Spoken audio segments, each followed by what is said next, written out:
Alright guys, mga kakups. Ang aking foreman, naghahanap kami ng aking foreman ng ano, ng pwede namin makatandem sa isang gagawin namin na content.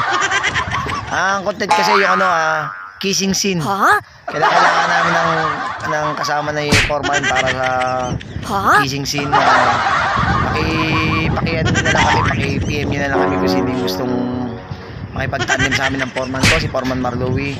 Kasi ang gagawin nating scene ay kissing scene po, kissing scene mga kakups, kissing scene Shoutout daw. Pa-shoutout tayo dyan sa mga tropa natin o mga ka-workers. So, naghanap pala kami ng mga kasinsin. Ano yung kasinsin? Kissing scene. Kissing scene. Pwede namin makahalikan, ha? Ano lang kami, mga lip-sync. Kissing scene, di ba yung lip-sync? Comment lang kayo, comment. Sige. Peace tayo, peace.